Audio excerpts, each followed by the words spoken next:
यहाँ पर हमारे पास 5611 से एक और प्रॉब्लम है जिसमें हमें एक रिएक्शन दिया हुआ है जो एक स्टेप में हो रहा है and the reaction is 2A plus B gives 2C और हमसे पूछा गया है कि इसका रेट में क्या चेंज आएगा, how will the rate of reaction change if volume of the reaction vessel is decrease to 1/3 of its original volume. तो अगर हम इसके रिएक्शन वेसल की वॉल्यूम को 1/3 कर देंगे, अगर V ओरिजिनल को हम 1/3 कर देंगे तो तो रेट में क्या फ़र्क आएगा, वो बढ़ेगा कम होएगा और कितने से होगा। Will there be any change in order of the reaction with reduced volume और ये भी पूछा गया है कि will there be any change in order of reaction with the reduced volume. तो अगर हम इस रिएक्शन की बात करें, इट इज़ बेसिकली इसमें जो रिएक्शन में रिएक्टेंट्स हैं जिसमें they are 2A and B, यानी 2 moles of A and 1 mole of B।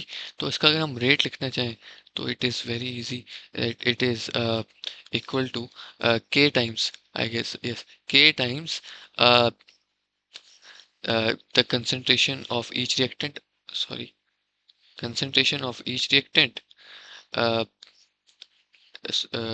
raised to power the number of moles. तो अगर इसकी कंसंट्रेशन ए है एंड इसकी कंसंट्रेशन ए है तो और इसके मोल्स 2 है तो it will be A square and ये इसकी कंसंट्रेशन को हम बी से डिनोट करेंगे, इसका एक ही मोल है तो it would be raise to power 1। तो ये इसका रेट का एक्सप्रेशन बन जाएगा।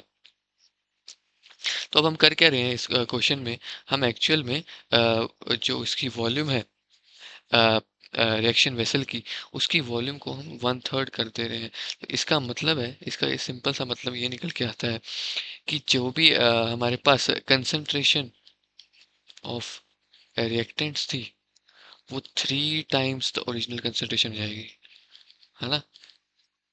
कंसंट्रेशन बढ़ जाएगी ऑब्वियसली, क्योंकि हमने वॉल्यूम को कम कर दिया है तो कंसंट्रेशन ऑब्वियसली अब बढ़ जाएगी और हमारे पास जो न्यू कंसंट्रेशन निकल के आएगी for each of these reactants, तो ए हमारा, अगर पहले इसकी कंसंट्रेशन ए थी तो इसकी कंसंट्रेशन अब हो जाएगी 3A, है ना। और वहीं अगर बी की जो कंसंट्रेशन है it would increase to 3P।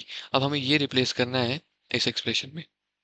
तो इस एक्सप्रेशन में रिप्लेस करने पर हमारे पास रेट निकल के आता है K into 3A the whole square और यहाँ पे 3B इज टू पावर 1। अब इसको सॉल्व आउट करने पर हमारे पास 27 एज ए कांस्टेंट बाहर आ जाता है और A स्क्वायर आ जाता है एंड B रह जाता है। तो ये हमारा इनिशियल रेट था। तो हमारा फाइनल यानी न्यू रेट, अगर मैं इसको रेट डैश से नोट करूँ तो रेट डैश हमारा 27 टाइम्स ओरिजिनल रेट है। तो इसका मतलब हमारा जो रेट ऑफ रिएक्शन है it would become 27 times the original rate of reaction, है ना। और ऑर्डर तो सेम ही रहेगा, order is unaffected by the change in volume, तो हेंस ऑर्डर रिमेन्स सेम। तो ये हमारा फाइनल आंसर है।